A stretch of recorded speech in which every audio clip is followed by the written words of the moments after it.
Now, there's a foundation that's being formed in loving memory of this young lady that we're seeing on screen here, full of life, vibrance, and I don't even want to say community spirit, because that doesn't even say enough to describe Janine Charles Ferre.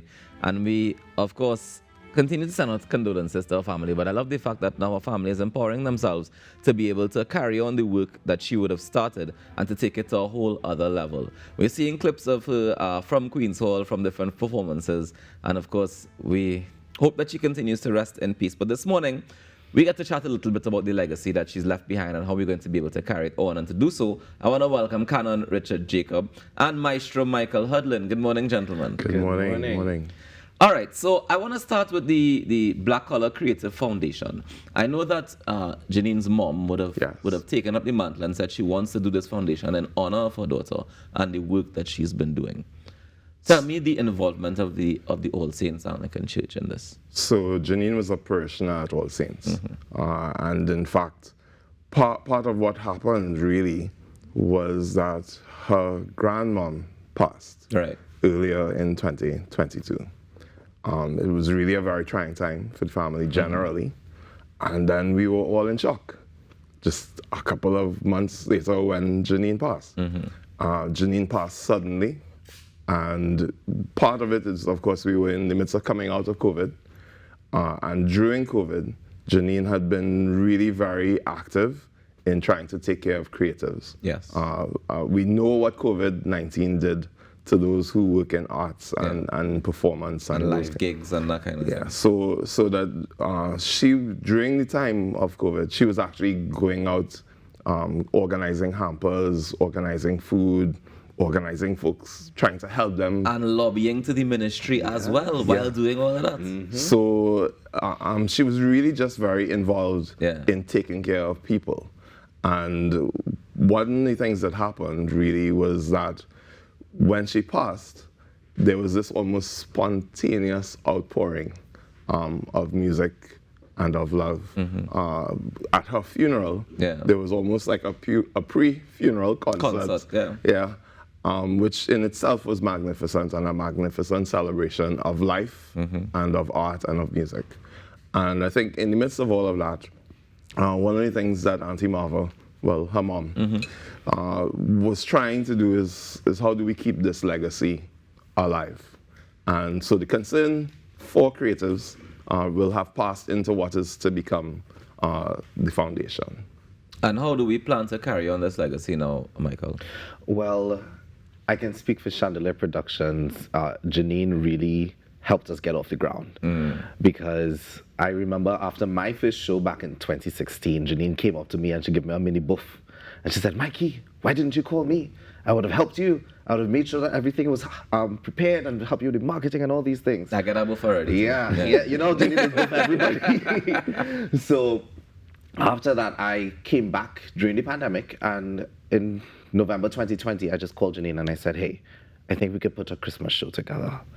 And from that, we've been together ever since. And she really did help us settle on how we look, how we sound, what is our brand, and what are we trying to do.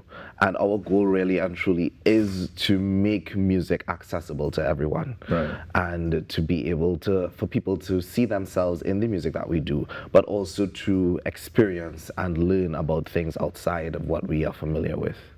Now, I know that one of the last productions that Janine would have done with Chandelier would have been called Rest. Tell me about the concept of that show.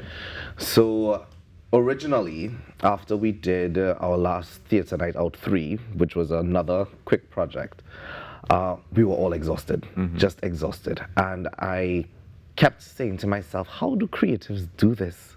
How do we just keep going and people just see it and they think it's magic, but they don't realize that we get tired. I was having a conversation recently where someone was saying, "But Michael, you're singing, you love what you're doing." I said, "Yes, but it's still work." And the idea is that we all need to take a moment and just settle and find our own stillness and our own peace.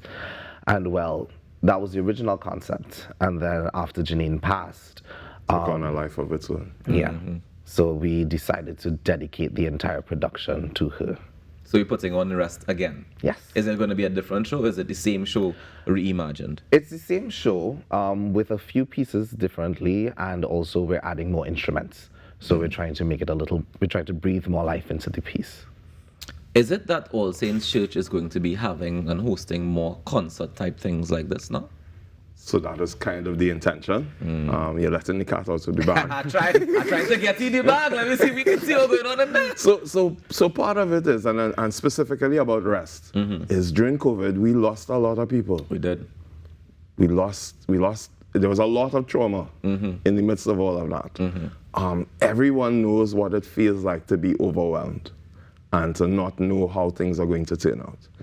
And one of the beautiful things about the concert is that it is a time to reflect, which I think in itself COVID was. Right. I think that we've come out of COVID.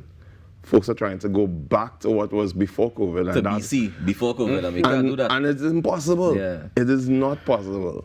So I think that we have to try and reimagine what things look like moving forward, and understand in the midst of it that God gave us a timeout.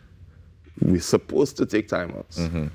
The whole idea of the Sabbath and Sabbath principle of stopping.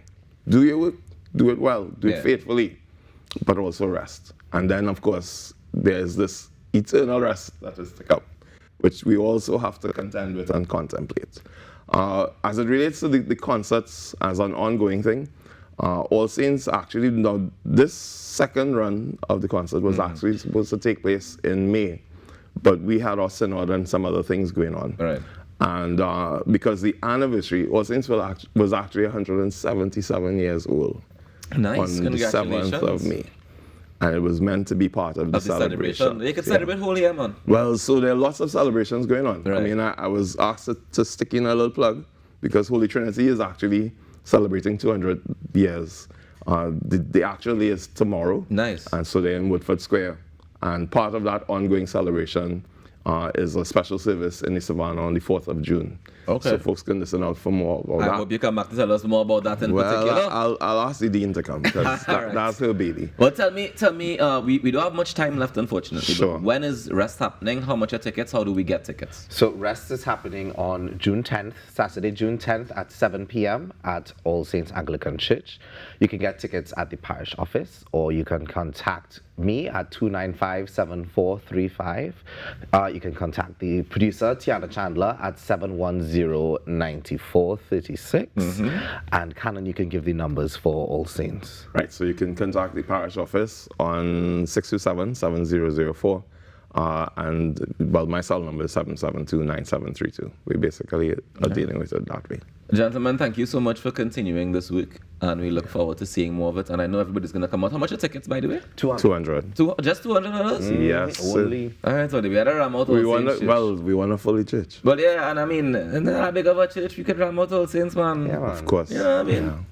And it's for a great cause, because I think the foundation helping creatives is definitely one of the things An that's important thing. very, very important in today's society. So, gentlemen, thank you so much for joining us. What, you have one more? Well, I was going to say that we have to move past the idea that everybody has to be a lawyer, doctor, and an engineer.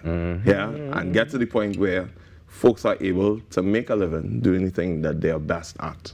And really... Oh, Canon. Here you are preaching to the choir, sir. You are preaching to the choir. But it needs to be said. I agree. It needs to be said as agree. many times as we can say it and repeat it. And you know what? Maybe they might hear when you say it. So thank you very much for saying it. Ladies and gentlemen, we'll take a quick break and come back with more. On June 10th, we head to All Saints Church for Rest. It's all courtesy of the Black Collar Foundation and, of course, Chandelier Productions. My apologies. Let's take that break and come back with more. Stay tuned.